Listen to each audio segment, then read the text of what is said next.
All right, well, I want to respect everyone's time. Thank you, everyone, for being here. We did have quite a few people register, so I expect some more folks to join us in the next couple of minutes. But with that, Rosanna, I will turn it right over to you.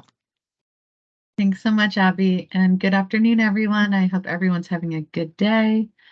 While I pull up my deck, if you could in the chat, since this is a small group, I would love to kind of customize this session to meet your needs. So if there are immediate questions that have been coming up for you or your staff around working with multilingual learners, feel free to put those questions in the chat. And then as we go through, we will address them. But again, my name is Rosanna DeMammos. I am the Deputy Chief of the Language Acquisition Team, and our division is charged with supporting all of our multilingual learners. And in addition, our students who may be English proficient themselves, but whose families may speak languages other than English and may need language access support in order to better understand the opportunities and the wonderful experiences that all of your organizations are providing.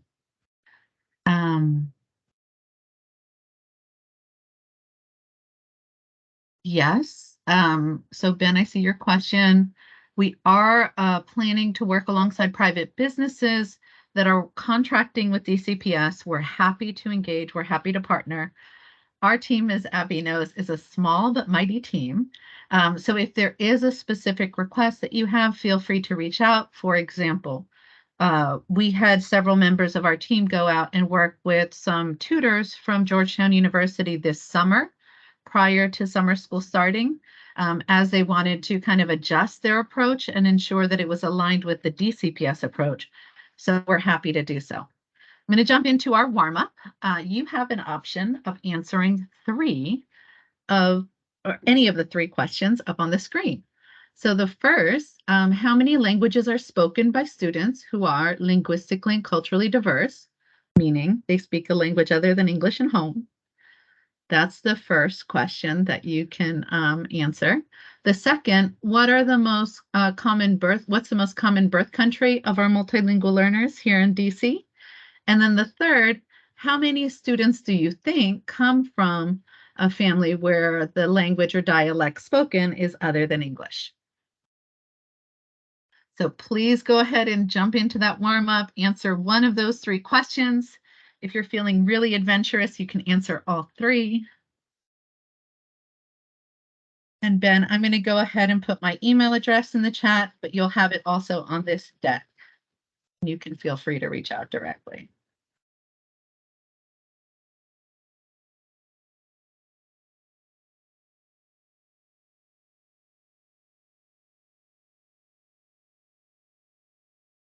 All right, I see some folks typing. We need some answers there in the chat, so let's get this going. I have a question. Sorry, Please. I might have missed it. Is this specific to our programs, or is this for like DCPS? How many languages are spoken by students? DC-wide, district-wide for DCPS. Thanks for that question. All right, I see one answer there for El Salvador for the most common birth country. I love it. Let's keep the answers coming. We'll get a couple more, and then we'll go through the actual answers.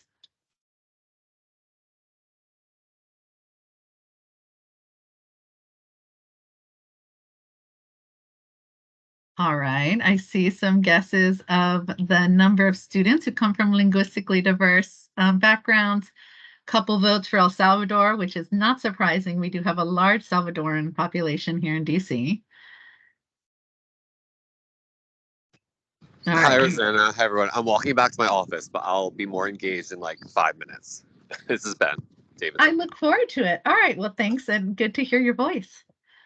All right, we're going to go through the answers. Some of them may be surprises. So let's go ahead and get started. So we have over 114 languages and dialects represented by our linguistically and culturally diverse families. Again, I want to emphasize we have a large number of students who are fully English proficient. They don't receive any ESOL services, but they may have families that only speak languages other than English. And so it's really important to keep that in mind. I myself came from a family where both of my parents spoke English, but often my grandmother had to pick me up from elementary school. She did not speak English, right? And so those situations occur all the time. The birth country is the US, right? We have the largest number of our students who are multilingual learners, meaning that they need additional English support to access grade level content and all of your wonderful after school programming. And those students often are born here in the US, but again, come from families where other languages are spoken and where they're learning English for the first time at school. We have over 12,500 students who come from linguistically diverse households. That number continues to grow. If I were to put up that data 2 weeks ago, you would have seen very different numbers. So thank you for all those who participated. Our goal today is to kind of help frame the conversation, which may be applying to you and your staff, no matter which school you're working at here in the district. My email address is in the chat so that if you do have specific questions relating to the school where you were assigned, or where a team seems to be struggling with something related to multilingual learners, please do reach out. And if I don't respond to your email right away, because my inbox does flood from time to time, please follow up with an additional email. I'm happy to address it. So we'd love to talk for a minute about LanguageLine. I wonder if someone can come off mute. Has anyone here on this call from our partnerships groups used LanguageLine in the past?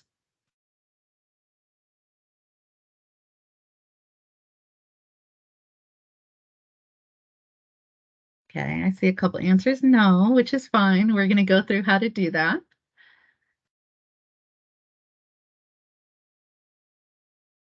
I'll share my experience just earlier. Was it this week, last week? It's all a blur now. But I was at MacArthur High School, which is one of our newest high schools. And there were 2 Russian-speaking students who I had to work with so that I could screen them to determine what their English level was and whether or not they needed support. The students mostly understood our conversation in English, but it was clear to me that there were some basic and really critical pieces of the conversation that they were missing. And so I called LanguageLine on my phone.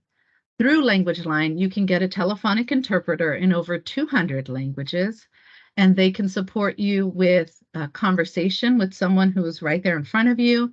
They can support you by conference calling in a family if you need to speak with a family member about a situation, to give them an update, to alert them that maybe the building is being closed due to HVAC challenges, what have you, right?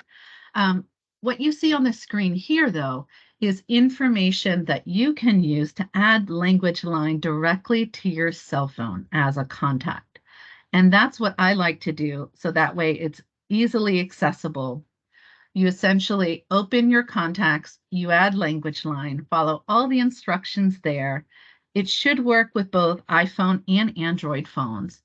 And then using LanguageLine again, you essentially call them up on your contacts list. You're asked to select a language, and then you're asked to identify the school where you are working. And what we ask of all of you, and some of you may be assigned or may have groups at multiple schools, you can share this information with your staff. It is important for us, though, to track the number of usage or the usage for each school site, whether it's DCPS staff or contractors that we're working with. So again, by doing that, following these steps, you get a telephonic interpreter. And then what we always recommend is that you give some additional context to the interpreter before starting the conversation. So in the case, the example I just provided, I said to the interpreter, I'm here with 2 students. I need to give the students a test that will have 4 different parts. And this test will tell me what their English proficiency level is. The interpreter gave that information to the students. I then asked to the students, do you have any questions for me before we begin? The interpreter gave that in Russian to the students. And so we were able to engage in a conversation. The reason why we suggest giving context at the beginning is that the interpreters are professional and certified interpreters, but they are not educators. They are not after-school programmers, right? And so if you are working with, I don't know, DC Scores, or you're working with a literacy lab, or you're working with some other art group, right? The interpreter could use that information to frame the conversation, and it will help them ensure that they're using the right language in your communication. What I have here are some resources. I am thinking, though, that you may have trouble accessing some of these resources if they're on our SharePoint. That's okay. I can send you attachments. So I'm going to go ahead and pull all of these down as PDFs. I'm going to send them to Abby so that she can send them out to everyone here. But please just know that we have a bunch of resources that will help you in your work, can help you communicate with students, can help you communicate with families, and we'll make sure that you get direct access to them. I want to pause there to see if there are any questions before I continue.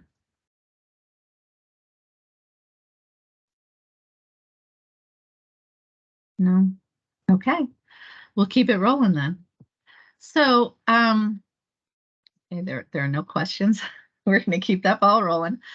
I wanted to give you some framing because some of you may have worked in schools previously. Some of you may be new to working with schools.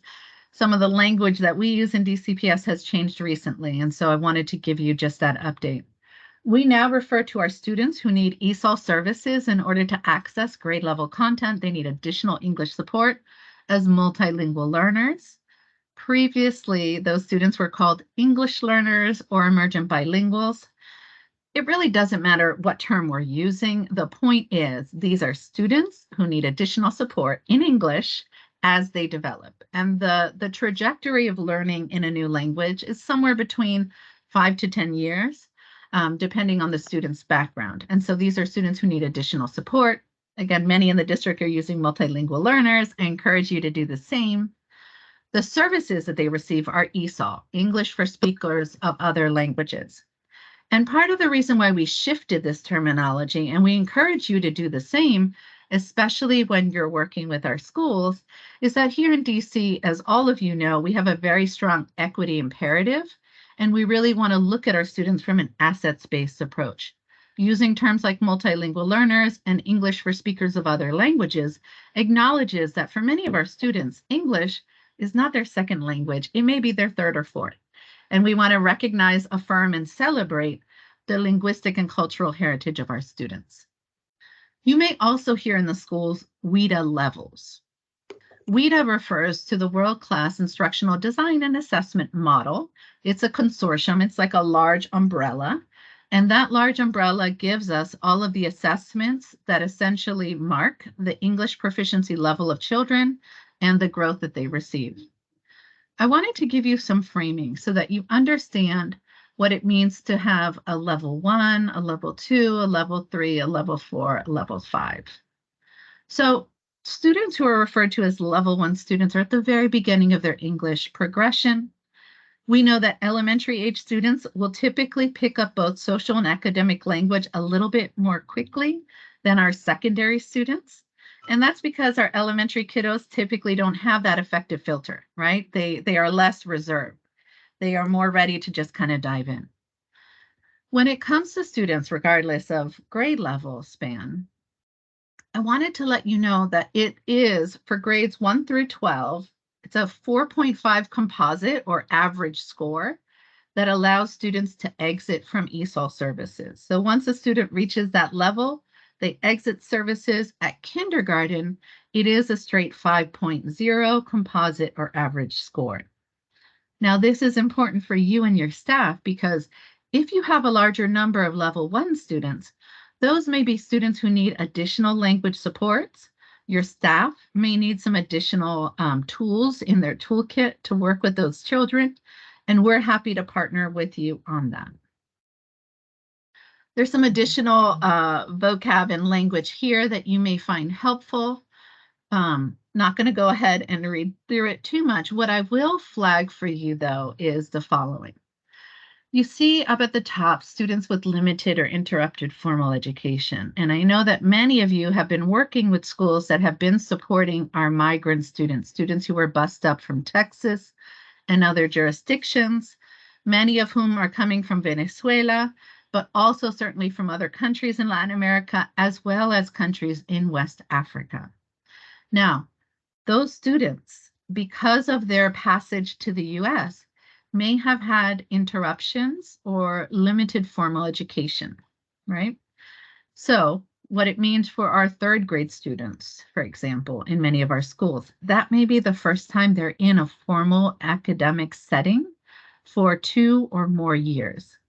For some of our second grade students, again, they've never worked with a teacher through literacy, through math content, through arts, through music, but they may have been supported by their parents. So while we do have students who have limited or interrupted formal education that you may be working with, just know that within their family structure, within their friend structure, there may have been other kind of processes in place, perhaps not for academic credit or grades, but students have been talking about important pieces as they move on.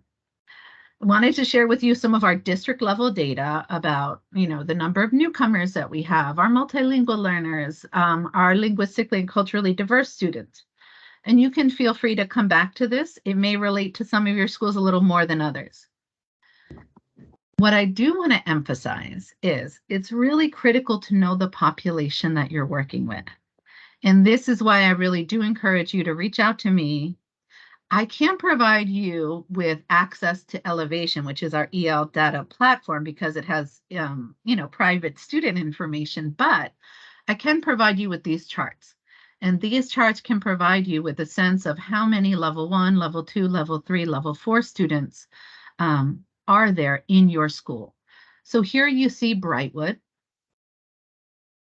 I'm going to move on to Brown Education Campus.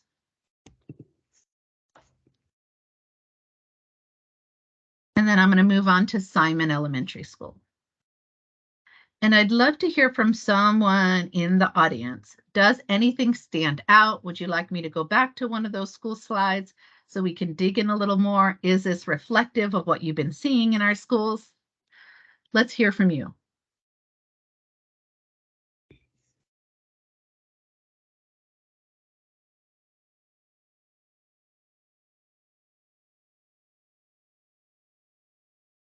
Sounds like everyone's enjoying their lunch, which is wonderful. I have not had mine yet, so I'm envious. I want to take just another quick second. Are there any reflections from this or anything that stands out?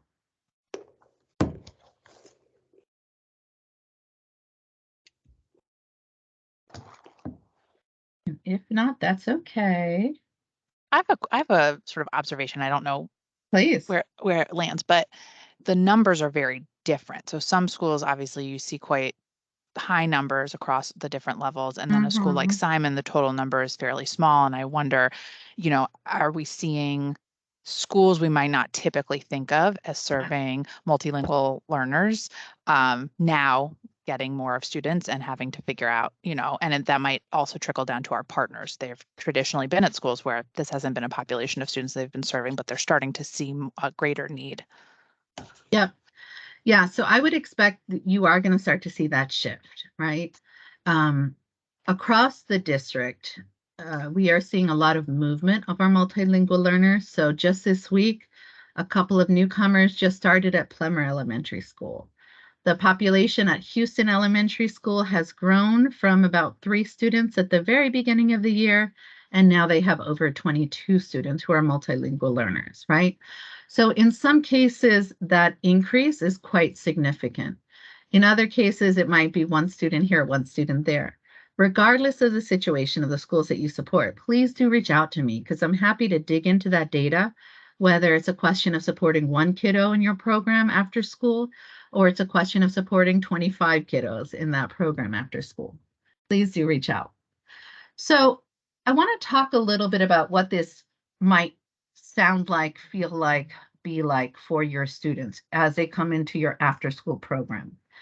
Has anyone tried to learn another language as an adult? And I know if you're eating, just put it in the chat. Okay, Ben, I see your hand up. So, and I think there are 2 Bens on the call. But could one of the bands share with us your experience learning a language, and in particular, what was difficult?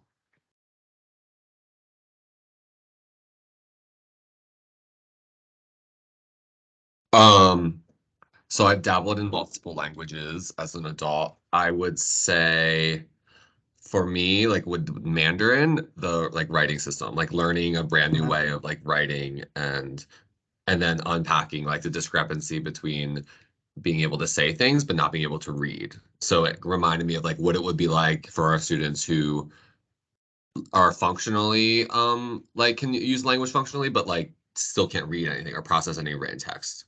Yeah, yeah, absolutely. Thanks so much for sharing. It can be really challenging. What we're going to do next is I want everyone to put on their listening ears. Right in elementary school, we talk about turning on our listening ears. I'm going to talk to you about my children, and I'm going to talk to you very quickly, and it's going to be in Spanish. So if you've never studied Spanish, it's okay if you're frustrated. That's part of the process. But I want you to try to pay attention to what I'm saying and see what you understand from my speech. Okay, here we go. Ok, muy buenos días. Yo soy Rosanna DeMammos y soy la directora de la División de Adquisición del Lenguaje. Yo tengo dos hijos. El hijo mayor tiene 18 años, Demetrios, y mi hijo menor tiene 14 años. Yo estudié aquí en las escuelas públicas y mi hijo menor está estudiando en el grado 9º. All right, I'm stopping there. Put in the chat whatever you understood. Okay. Ben W. understood everything. I love it.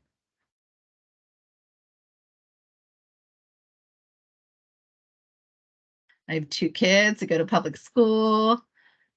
Katie also understood everything.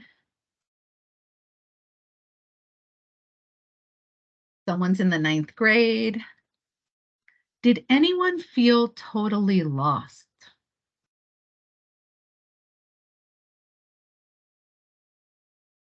I see some nodding. Okay. So that's often how our students feel, right? Now, if I go to the next slide, yo soy Rosanna DeMammos. Yo soy Rosanna DeMammos. Yo me gradué de las escuelas públicas de DC en 1993. Tengo 2 hijos. El hijo mayor tiene 18 años y mi hijo menor tiene 14 años. Yo he trabajado en educación por 25 años.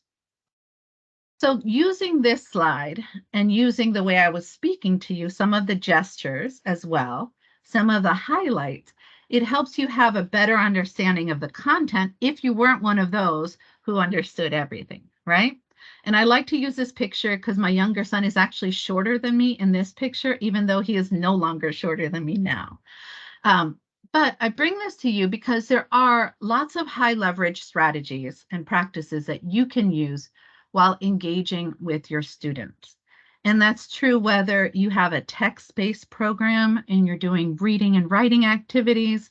It's true if you're doing athletic activities with students, artistic or musical activities, or drama, really anything of the above.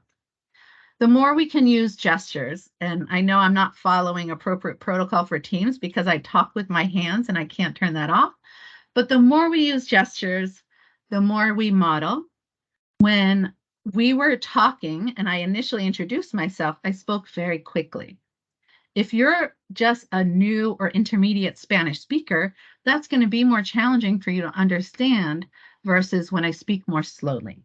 Yo me gradué de las escuelas públicas, public schools, escuelas públicas de DC en 1993.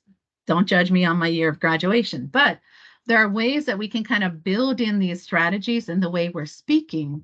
We can kind of model, think alouds, we can highlight language.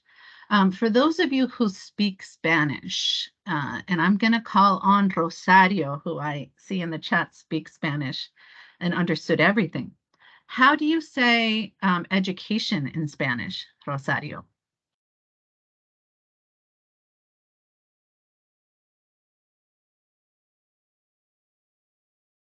And if Rosario is not able to come off mute, Can someone who is able to come off mute tell me, how do you say education in Spanish? It might be different in different countries, but I know that for us, it's educación. Yeah, absolutely. Thank you for sharing. And so, again, there are different terminologies, different colloquial language in different countries, but there are a lot of Spanish English cognates that we can leverage to help students independently better understand what it is we're talking about. And if you look at this slide, and again, I know Abby's going to share this out, and I'm going to send Abby all of the attachments that we were talking about before with language access. There are 2 links here on this slide that I like to flag for folks. These are links that help you identify Spanish English cognates, and those can be really helpful tools when engaging with our students. Now, Spanish is our most commonly spoken language, but it's not our only language for sure. There are other sites that allow us to leverage French and English cognates, some Italian English cognates as well, but these are really interesting. And the first link allows you to actually sort through the cognates by subject area. So if there's a lesson about social studies, you can identify some cognates that you can pull out in social studies. If it's a math lesson, you can pull those out as well, etc. So that is the information I wanted to share with all of you. There are lots of strategies and approaches that we're happy to work with you and your team on so that you are better able to engage with the students are better able to engage with you, and most importantly, we're able to loop in our families and community members so that they understand all of the wonderful work that you're doing with our students. I do want to stop there, though, and answer any questions that you may have or situations that may have been coming up at the schools where you work.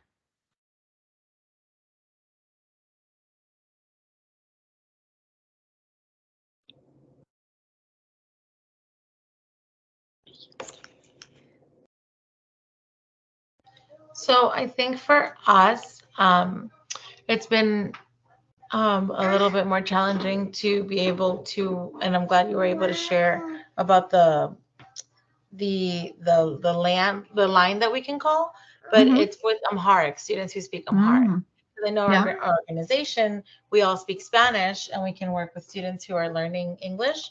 I mean, we can still work with them, but it's just, I wish that we had more Amharic, like just knowledge to be able to help them better as well. But so it's good to know about that, because I think we can tap into it at times.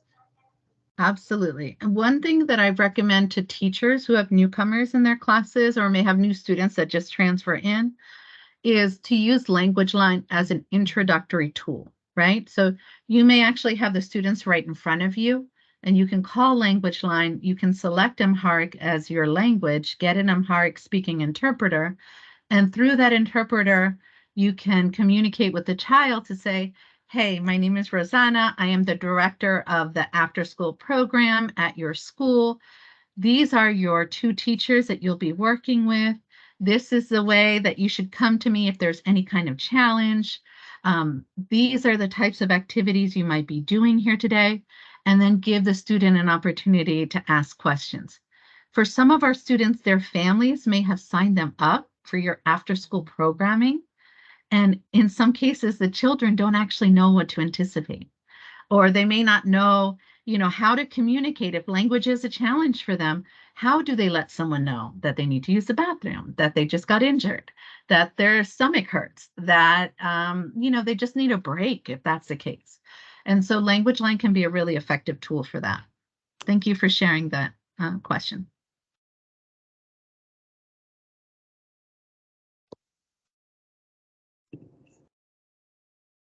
Rosanna, are there any like no-nos, like really big things to keep in mind when you have a student who comes to your program for the first time? Anything to really keep front of mind about what we should not be doing?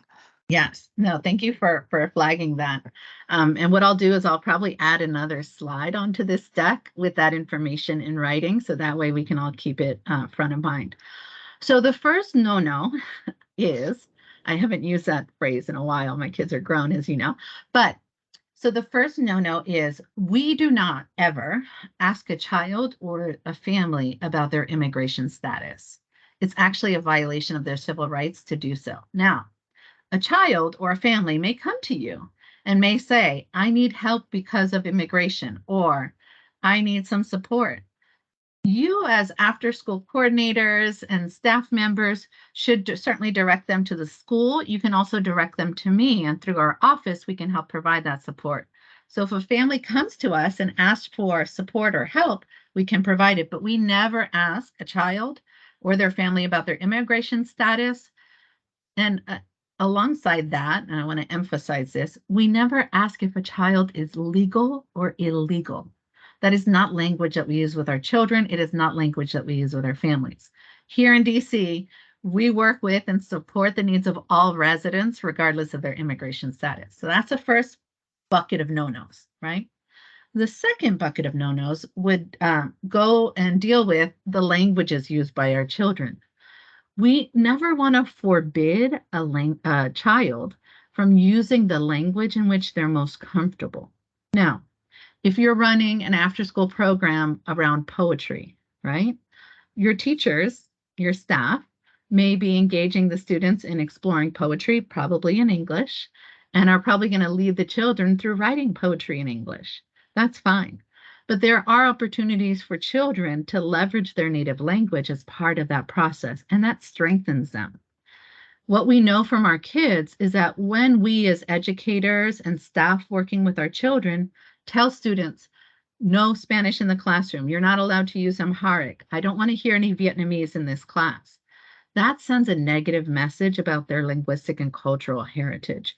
And so we have to look for ways to intentionally and productively leverage their native language. That's the second bucket of no-nos.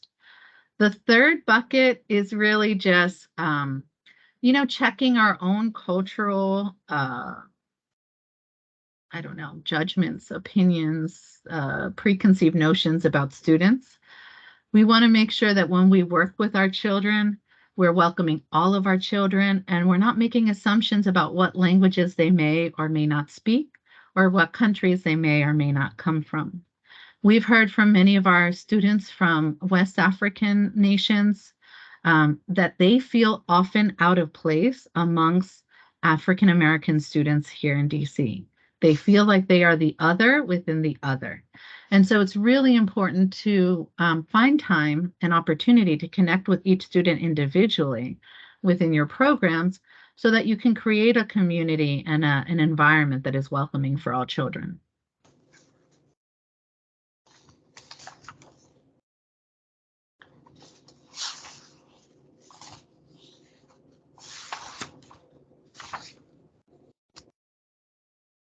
Okay. Any other questions or situations that you'd like an opportunity to talk through?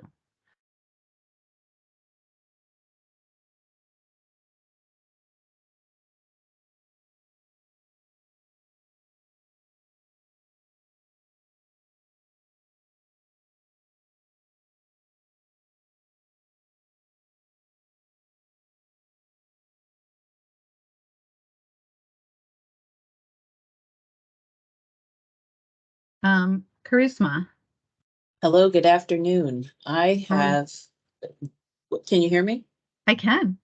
I have what may be a little bit of an unusual question. So we have law students. I run the Georgetown Street Law Program. We have had a program, a partnership with DCPS for the last 51 years. We are very, very proud of that. But what we are finding is that in more and more of our schools, we have English language learners in our street law classes. And what we are struggling with is finding ways to train our law students so that they are better equipped to work in classes that have large numbers of English language learners. The difficulty is our law students they're not bona fide, trained teachers. Right. They haven't gone to education school. There's lots of deficiencies that they have, but they do know the law.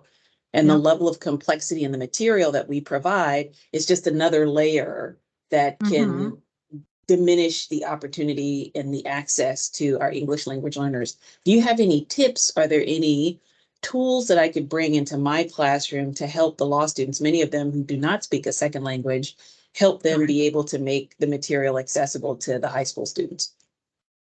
Yep. No, I love that question, and thank you for your work. I will say really briefly, my older son took a constitutional law class taught by Georgetown law students at Walls when he was there, and he really loved that experience. What I would say is this. First of all, I'm happy to come out to your class and run a session for your students directly.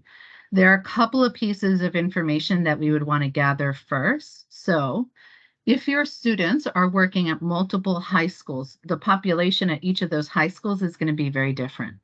The more either I can get the schools where they're working at or even a roster of students that they are working with, then I can get you more detailed data about their levels and areas of need. I can also share with you some high leverage strategies in addition to those that are here on the deck that could be applied to help students better understand the law, the cases that they're reading and studying in class. There are lots of accessibility features that are built into our Microsoft capabilities here in DCPS, but there are other tools as well. So I would be happy to follow up with that. I'm going to put my email address again in the chat. Just feel free to reach out and we can explore next steps. Thank you so much. My pleasure.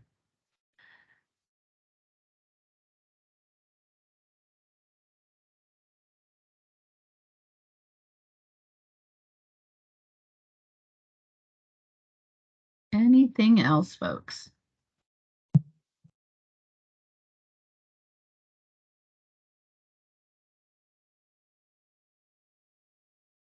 Well, please do reach out. I'm happy to stay on if folks do have additional questions. If not, continue enjoying your lunch. But again, we are here to support you in your work with our students. And I do appreciate Abby reaching out and team because it is really important that you feel supported by us in working with our children. We very much appreciate everything you do. And so between myself and my team, we are happy to work with you. I see that Ben W. has a question in the chat. Is DCPS struggling to meet this surge in demand in ESOL learning currently within the school system? That's a great question. The answer to that is, I think it's a challenge that we always look forward to addressing. Last year, if I'm being completely honest, was a big challenge for us because we had a huge surge. We had, by the end of the year, 475 students from the migrant families that we were supporting without any anticipation, without any preparation. And so some of our schools were not correctly staffed. We did not have toolkits to help support children who might have severe mental health crises as a result of their travels here. We just had not seen that volume in some time. And so with last year, we were able to leverage the support of DCPS leadership to get additional positions added to schools, additional positions added to our central office teams, and we were able to build into the staffing allocation for this year appropriate staffing at the large majority of our sites. Now, some schools continue to see influxes, sometimes not related to the migrant students. For example, one of our schools in Georgetown, an elementary school, has had a huge increase of Ukrainian students following the war in the Ukraine, right? And so that is not something that we necessarily anticipated. And now we're having to work with the school leader to figure out the best way to support their needs. Similarly, we had another school that is the in-boundary school for the Chinese embassy, and China, because of the pandemic, had stopped assigning families to diplomatic stays in DC. That process changed over the summer of 22. And so this school had an influx of about 40 students from Chinese diplomatic families who were staying at the embassy, at the residence, and all of a sudden had to be supported. So I think to answer Ben's question, this is a constant challenge, whether there's an emergency situation like the migrant families or not. It is something that we stay on top of. So we have a dashboard that gives us all of our enrollment data. I look at that daily, multiple times. And then as needed, we flag for principals and we flag for our instructional superintendents and leadership any patterns that we're seeing. If we anticipate a big influx, if we anticipate a shifting.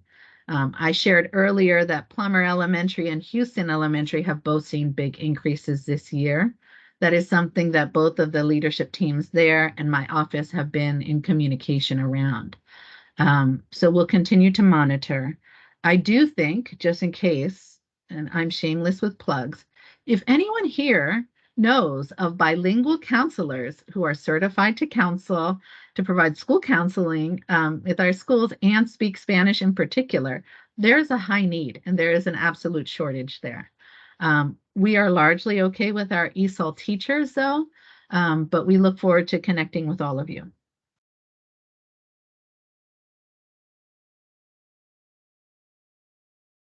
And you can send the counseling candidates my way. Send them my email address.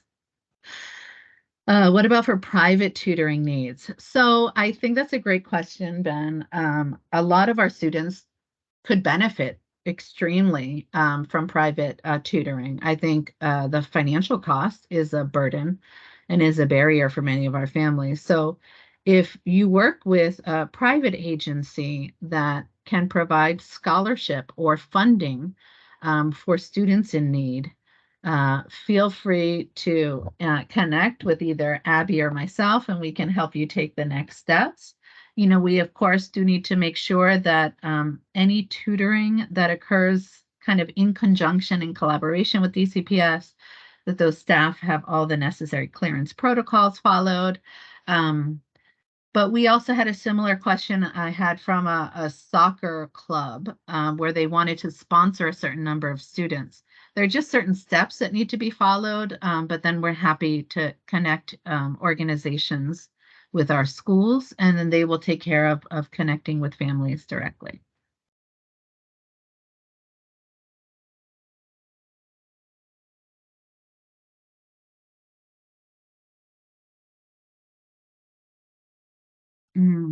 Okay, I see. So it's a for-profit enterprise for ESL learning that if DCPS is willing to contract. I appreciate the offer. I think we can certainly connect offline and see if that is something that's feasible. But at this juncture, I think, you know, we're really digging into our tier 1 instruction, what goes on during the school day, and ensuring that after school, as much as possible, our children have full access to the range of opportunities that all children have access to. So, you know, we do want to make sure to balance that both that instructional formal academic time with you know, instruction in the arts, athletic experiences, and other kind of school building, community building experiences as well. I will put a plug in for a new grant program coming out of the Deputy Mayor for Education's office called My After School DC. It is generally focused on what they are defining as at-risk students, but they are very interested in expanding after-school opportunities for multi-language learners. So if anyone, any of the partners on the line are interested, I would definitely encourage you to go to the Learn24 website. I can drop that in the chat. They just announced the grant program yesterday. There's about, I think, 24 priority schools that they have identified to be a focus of the grant, and about 18 of them are DCPS schools. So I'll share more in the chat, but would certainly encourage everyone to check that out. Wonderful. Thanks so much.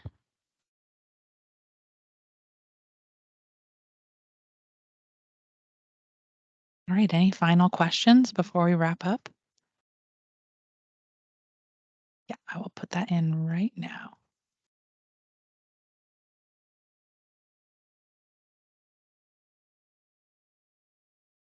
All right, everyone, I'm working on pulling the link, and I will drop that in there shortly. Rosanna, thank you so much for sharing all of these resources. This is an area where we got a lot of questions, so I'm so happy to have this all in one place. We'll be posting the recording and sharing it out with all of our partners, and just appreciate your partnership in all of this. And thanks to everyone on the line for joining today during your lunch, and hope everyone has a great rest of their day. Sounds good. Thanks so much. Look forward to connecting. Bye.